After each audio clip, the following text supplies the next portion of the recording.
दोस्तों, एक बेहतरीन कहानी आपके लिए। एक किसान था, काफी दिनों से बीमार चल रहा था। एक दिन अचानक उसकी मौत हो जाती है। उसकी पत्नी और 11 साल के बेटे का रो रो कर बुरा हाल होता है। किसी तरह से दोनों गांव के लोगों की मदद से किसान का अंतिम संस्कार करते हैं। कुछ दिन जैसे तैसे बीतता है और उसके बाद किसान की पत्नी और किसान का बेटा दाने दाने के लिए मोहताज हो जाते हैं। एक दिन किसान का बेटा परेशान होकर रोने लगा और उसने बोला कि माँ, ऐसे कैसे जिंदगी आगे बढ़ेगी। मैं इतना छोटा हूं कि कोई काम भी नहीं कर सकता कि अगर मैं काम करूं तो 2-4 पैसे हाथ में आए और खाने पीने की व्यवस्था हो। उसकी माँ को अपने बेटे की परेशानी देखी नहीं गई। उसने गले से लगा लिया और बोला, बेटा रो मत, परेशान मत हो। वो गई, संदूक से एक हीरे का हार लेकर आई और अपने बेटे को देते हुए उसने कहा कि जाओ, इसको सुनार की दुकान पर बेचकर आओ। ये कीमती हार है, बहुत दिनों से मैंने रखा हुआ था, लेकिन आज तेरी परेशानी देखकर मुझसे रहा नहीं गया, मैं बेचैन हो गई। इसको बेचकर आओगे, 2-4 साल शायद जिंदगी की गाड़ी आगे खिसक सके। वो लड़का गया सुनार की दुकान पर और सुनार की दुकान से वो बोलता है कि इस हार को तुम खरीद लो, इसके बदले जो पैसे हो वो मुझे दे दो। सुनार ने जब देखा तो उसकी आंखें चौंधिया गई। सुनार ने कहा कि तुम इस हार को बेचना क्यों चाह रहे हो? उस 11 साल के लड़के ने कहा कि मेरे घर में खाने का एक भी दाना नहीं है, हालात बहुत खराब हैं, इसलिए इसको खरीद कर तुम मुझे कुछ पैसे दे दो जिससे मेरे घर में कुछ खाने पीने का सामान आ सके। सुनार बड़ा समझदार और ईमानदार था। सुनार ने तुरंत उस लड़के से कहा कि आज खाने की व्यवस्था मैं कर दे रहा हूं और कल से तू मेरे यहां काम पर आ जा। मुझे तेरे जैसे एक बच्चे की, एक लड़के की जरूरत है और तू मेरे यहां काम करेगा, मैं कुछ पैसे दिया करूंगा और धीरे धीरे जब काम सीख लेगा तो मैं तेरे पैसे बढ़ाता रहूंगा। हाँ, और इस हार को घर जाकर सुरक्षित रख देना।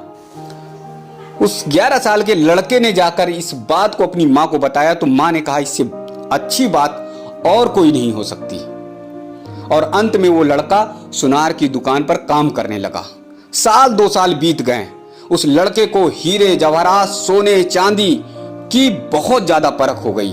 कई बार तो ऐसी स्थिति आई कि सुनार चकमा खा जाता था, लेकिन वो लड़का वो चकमा नहीं खाता था, धोखा नहीं खाता था और वो सुनार से कह देता था कि बाबूजी, ये हार, ये जेवर या ये सोना, ये चांदी गलत है, इसको जरा संभल कर देखना, इसमें मिलावट है। एक दिन अचानक सुनार ने उस लड़के से कहा कि बेटा, वो हीरे का हार जो 2 साल पहले तू मेरी दुकान पर बेचने आया था, आज जरा लेकर आ और मैं देखता हूं कि उसकी कितनी कीमत लगती है। किसान का बेटा गया घर पर और उसने संदूक से हीरे का हार निकाला और ज्यों हाथ में लिया वो चौंक गया, क्योंकि हीरे का हार नकली था, उसकी कोई कीमत नहीं थी। हीरे का हार लेकर सुनार की दुकान पर पहुंचता है और सुनार से कहता है, ये हार तो नकली है, इसकी तो कोई कीमत नहीं है, इसे तो मिट्टी के भाव भी कोई नहीं लेगा। सुनार मुस्कुराया और उसने कहा, मुझे पहले ही पता था। फिर उस लड़के ने सवाल किया कि जब 2 साल पहले मैं ये हीरे का हार लेकर आपके पास आया था और मैंने बेचने की बात कही थी, तो उस दिन आपने क्यों नहीं बताया कि ये हार जो था वो नकली था? सुनार ने बड़ी समझदारी से सवाल का जवाब दिया कि बेटा, उस दिन तू बहुत ज्यादा परेशान था और तुझे हीरे सोने जवाहरात की परख नहीं थी, जानकारी नहीं थी, और अगर मैं उस समय तुझसे ये कह देता कि ये तेरे हीरे का हार जो है ये नकली है, इसकी कोई कीमत नहीं है, तो तू मेरे ऊपर शंका करने लगता कि गरीबी की हालत में इस व्यक्ति ने, इस सुनार ने मेरा तिरस्कृत किया, मुझे अपमानित किया और मेरे कीमती हार को मिट्टी के भाव बताकर मुझे यहां से लौटा दिया, और मैं उस समय तुझे एक पैसा भी नहीं देता।